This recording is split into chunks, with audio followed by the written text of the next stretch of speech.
You got people like this around you. Country's full of them now. People walking around all day long, every minute of the day, worried about everything. Worried about the air, worried about the water, worried about the soil. Worried about insecticides, pesticides, food additives, carcinogens. Worried about radon gas, worried about asbestos. Worried about saving endangered species. Let me tell you about endangered species, all right? Saving endangered species is just one more arrogant attempt by humans to control nature. It's arrogant meddling. It's what got us in trouble in the first place. Doesn't anybody understand that? Interfering with nature. Over 90%, way over 90% of all the species that have ever lived on this planet, are gone. They're extinct. We didn't kill them all. They just disappeared. That's what nature does. They disappear these days at the rate of 25 a day. And I mean regardless of our behavior. Irrespective of how we act on this planet, 25 species that were here today will be gone tomorrow. Let them go gracefully. Leave nature alone. Haven't we done enough? We're so self-important. So self-important. Everybody's going to save something now. Save the trees, save the bees, save the whales, save those snails. And the greatest arrogance of all, save the planet. What? Are these fucking people kidding me? Save the planet? We don't even know how to take care of ourselves yet. We haven't learned how to care for one another. We're gonna save the fucking planet? I'm getting tired of that shit. Tired of that shit. Tired. I'm tired of fucking Earth Day. I'm tired of these self-righteous environmentalists, these white bourgeois liberals who think the only thing wrong with this country is there aren't enough bicycle paths. People trying to make the world safe for their Volvos. Besides, environmentalists don't give a shit about the planet. They don't care about the planet. Not in the abstract, they don't. Not in the abstract, they don't. You know what they're interested in? A clean place to live. Their own habitat. They're worried that someday in the future they might be personally inconvenienced. Narrow, unenlightened self-interest doesn't impress me. Besides, there is nothing wrong with the planet. Nothing wrong with the planet. The planet is fine. The people are fucked. Difference. Difference. The planet is fine. Compared to the people, the planet is doing great. Been here 4.5 billion years. Did you ever think about the arithmetic? Planet has been here 4.5 billion years. We've been here, what, 100,000? Maybe 200,000? And we've only been engaged in heavy industry for a little over 200 years. 200 years versus 4.5 billion. And we have the conceit to think that somehow we're a threat? That somehow we're going to put in jeopardy this beautiful little blue-green ball that's just a-floating around the sun?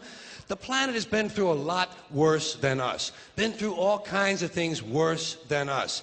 Been through earthquakes, volcanoes, plate tectonics, continental drift, solar flares, sunspots, magnetic storms, the magnetic reversal of the poles, hundreds of thousands of years of bombardment by comets and asteroids and meteors, worldwide floods, tidal waves, worldwide fires, erosion, cosmic rays, recurring ice ages, and we think some plastic bags and some aluminum cans are going to make a difference? The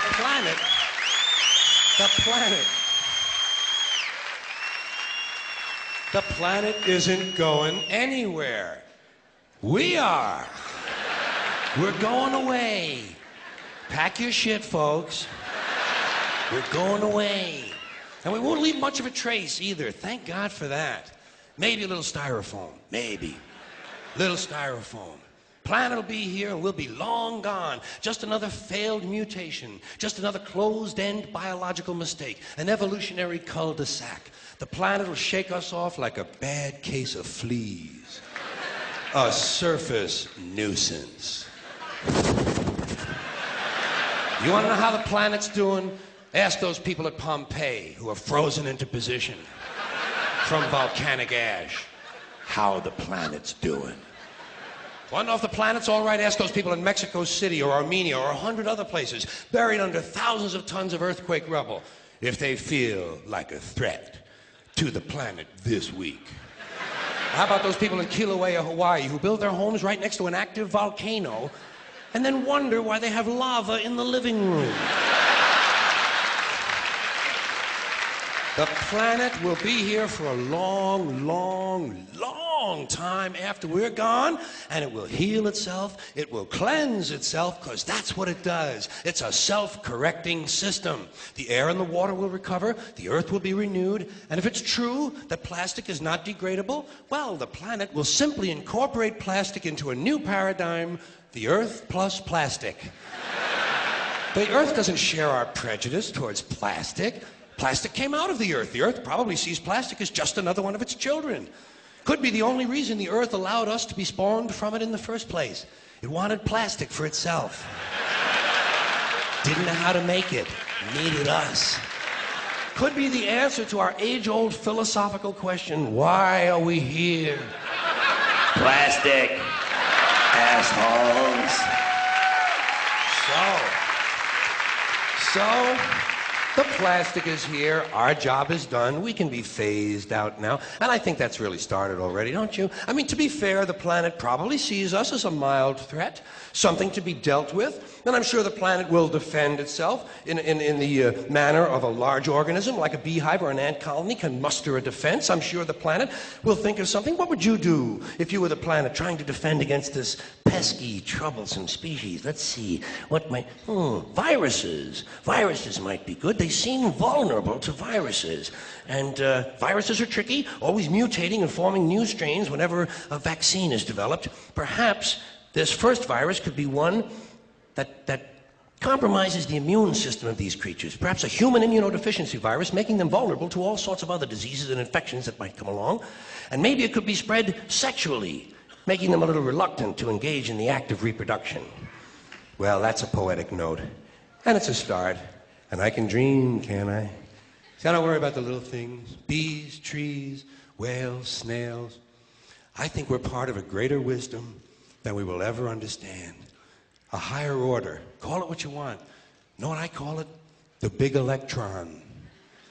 The big electron. Whoa. Whoa. Whoa. It doesn't punish. It doesn't reward. It doesn't judge at all. It just is. And so are we. For a little while. Thanks for being here with me for a little while tonight. Thank you. Thank you very much.